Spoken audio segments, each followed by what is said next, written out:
पकडून या ना तुम्ही नाही तर. अवघ्या 6 वर्षाच्या बाळाची या ठिकाणी चिरून हत्या झालेली आहे आणि आज तुम्ही भेट देण्यासाठी त्या कुटुंबाला आलात. काय सांगाल तुम्ही? भयान धक्कादायक आहे. 6 वर्षाच्या चिमुरड्याला शेटपळ हवेली गाव आहे, मजुरी करणारं बौद्ध समाजाचं कुटुंब आहे आणि अंगणवाडीत शिकणाऱ्या आमच्या लेकराला अवैध धंदा, मुरुम चोरी, त्या ठिकाणी दारू पिऊन ट्रॅक्टर चालवणारे हे माफिया यांनी हे लेकरू चिरडून टाकलेलं आहे. अतिशय क्रूरपणे. त्याला अपघात मानता येणार नाही. त्याला अपघाताचं स्वरूप देऊ नये. आमच्या प्रणव जाधवचं हत्याकांड झालेलं आहे. प्रणव चव्हाणचं हत्याकांड झालेलं आहे. एवढंच आहे की त्या हत्यार म्हणून ट्रॅक्टर वापरण्यात आलंय. हे घर बौद्ध कुटुंबाचं आहे. घरावरती दरवाजावर निळं चक्र आहे. या आरोपीला माहित आहे की हे बौद्ध आहेत, दलित आहेत, आणि म्हणून कुठंतरी ही घटना अपघात घडलेली अशी नाहीये. डीवायएसपी असतील, पीआय असतील, यांनी लक्षात घ्यावं. दारू पितोय माणूस, ट्रॅक्टर चालवतोय आणि चिरडून टाकतोय, याला अपघात म्हणून तुम्ही गुंडाळून टाकणार आणि पुन्हा पीडित कुटुंबाला म्हणताय 2 दिवसात आरोपी बाहेर येईल. कसं काय बाहेर येईल 2 दिवसात? त्याचा हत्याकांड केलंय, तो दलित लेकरू आहे आणि 2 दिवसात बाहेर येणार? अद्याप घटना होऊन किती दिवस झाला आता? चौथा 5वा दिवस आहे. आणखी आरोपी अटक नाही आणि त्याचा आरोपीचा भाऊ येऊन धमक्या देतोय की तुला महागात पडेल, नाव घेऊ नको, केस करू नको, तुला गावातून जावं लागेल. काय करतायत पोलीस? एवढी मोठी घटना घडली, या कुटुंबाला पोलीस संरक्षण नाही. दलित कुटुंब आहे. उद्या यांच्यातला कुणाचा मुर्दा पडल्या, महाराष्ट्र वेटीस धरल्या, या पोलिसांना जाग येणार आहे? गृहमंत्र्यांनी याच्यात दखल द्यावी, राज्य सरकारने दखल द्यावी. हे अवैध धंदे खुलेआम कस काय सुरू आहेत? तहसीलदार, जिल्हाधिकारी, इथला आमदार कोण? काय आमदाराचं नाव आहे? त्या दत्ता भरणे. रुपाली चाकणवरकर अन्याय झाला म्हणून सगळ्यात पहिली प्रतिक्रिया. आणि दलिताचं लेकरू मतदारसंघामध्ये स्वतःच्या दत्ता भरणेच्या 6 वर्षाचा प्रणव चव्हाण चिरडून टाकलाय, मारून टाकलाय. त्याच्या पीडित कुटुंबाला येऊन भेटावं वाटत नाही. आमदाराची जबाबदारी नाही. हातावर पोट भरतो तो, भूमिहीन मजूर आहे. आपलं लेकरू हातावर घेऊन पळायला दवाखान्यात घेऊन चालला तर दारू पिलेल्या त्या हरामखोरांनी ट्रॅक्टरने त्याला साईड सुद्धा दिली नाही. 1.5 किलोमीटर जीव वाचवायला पळत होता बाप. हातामध्ये भाकरीचा तुकडा घेऊन रस्त्यावर आलं. रस्त्यावर कशाचं? कॉर्नरलाच असेल. पिलेला माणूस जाणीवपूर्वक अंगावर घातला, ट्रॅक्टर हत्याकांड केली. आणि त्याला पालकमंत्री भेटत नाही, इथला खासदार भेटत नाही, इथला आमदार भेटत नाही. का? तर हे सगळे माफिया तुमचे आहेत. हे सगळे माफिया तुमच्या खिशातले आहेत, तुमचे कार्यकर्ते आहेत. कोण आहेत? अतिशय धक्कादायक, अमानवीय घटना आहे आणि म्हणून आमची ठाम भूमिका आहे. मी तहसीलदारला सुद्धा बोललोय, या भागात असले कोणतेही धंदे चालू देणार नाहीत. आज आमचा प्रणव गेलाय, पुन्हा दुसरा कोणी? कसं काय सुरू हे सगळं? तात्काळ यामध्ये मी डीवायएसपी ला बोललोय, पीआय ला बोललोय, तहसीलदारला बोललोय. आरोपी हा ओळखीचा आहे, त्याला आमच्या घरावरला निळा झेंडा माहित आहे, त्याला आमच्या दरवाजावरचं निळं चक्र माहित आहे. दारू पिलेला होता आणि हा काय हायवे नाही अपघात व्हायला. दारापूरचा छोटा रस्ता आहे. लेकरू आमचं चिरडून टाकले, पोटावर त्याच्या त्या ठिकाणी ट्रॅक्टरच्या टायरचे वळ. याच्यामध्ये अॅट्रॉसिटी ऍक्टचा गुन्हा दाखल झाला पाहिजे, कलम वाढवला पाहिजे. आणि अपघात नाही 302चं कलम लागू झालं पाहिजे. हत्या केली, खून केलाय आणि मग बघतो कसं 2 दिवसात सुटतोय.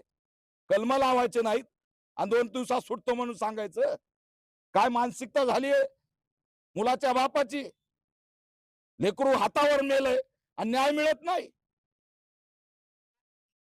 त्याला मोबदल्यासाठी कोणी बोलत नाही.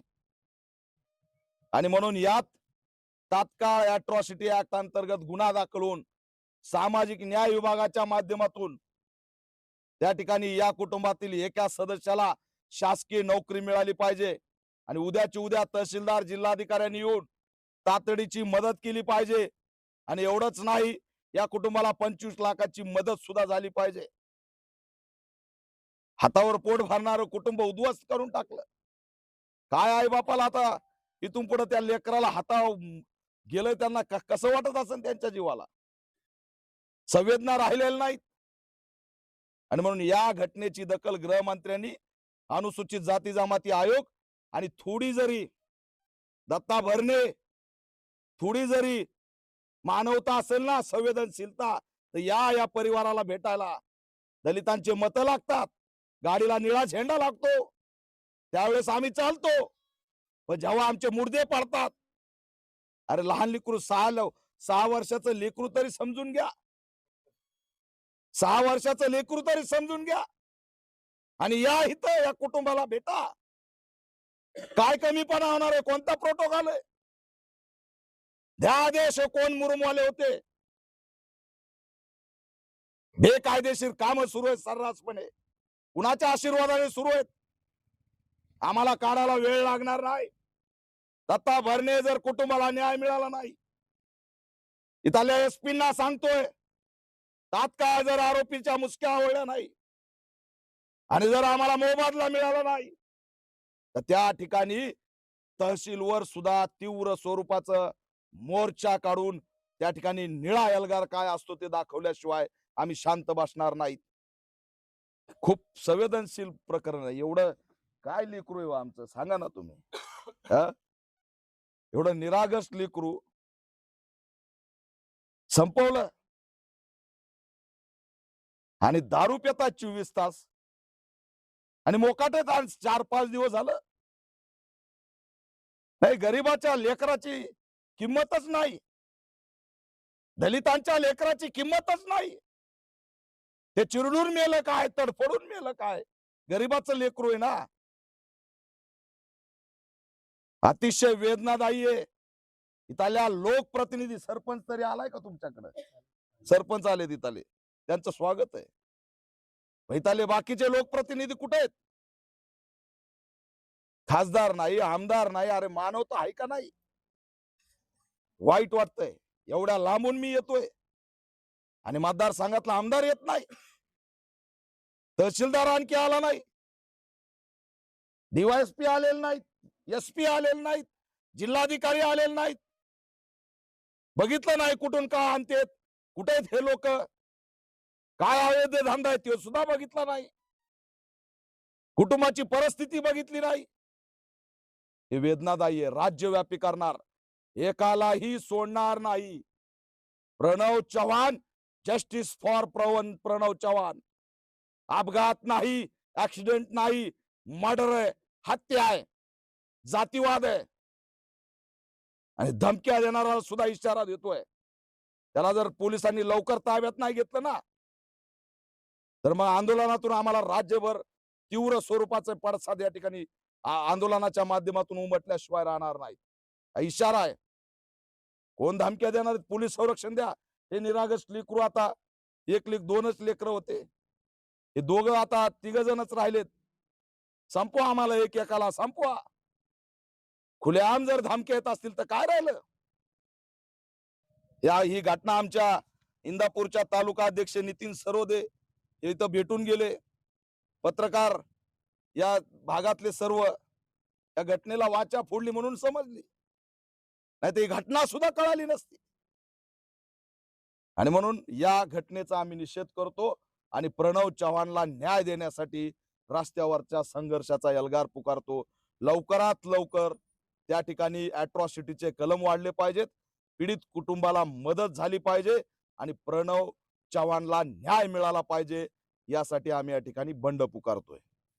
भाई, गेल्या अनेक दिवसांपासून इंदापूर तालुक्यामध्ये अवैध मुरुम उत्खनन चालू आहे आणि एखाद्या आरटीआय कार्यकर्त्यांनी जर समजा त्या मुरुम उत्खननासंदर्भात प्रश्न उठवला तर त्याच्यावरती शासकीय कामात अडथळा केला म्हणून तहसीलदार यांच्या मार्फत केस दाखल केल्या जातात. कसं बघता आपण? तहसीलदारनी जर नाटक केले तर या गुन्ह्यात आरोपी आहे. जर आरटीआय ऍक्टिव्हिस्टचं ऐकलं असतं, माहिती दिली असती, कोण असतात ते ही माहिती मागवणारे, त्यांचं स्वागत करायचं का त्यांच्यावर कारवाई करायची? आज ही घटना, हे अयोध्येरित्या जर मुरुम आणला नसता ते पोरग मेलं असतं का? तहसीलदारला कळायला पाहिजे आरोपी आहेत ते. याची दखल घ्यावी जिल्हा अधिकाऱ्यांनी, राज्य सरकारने.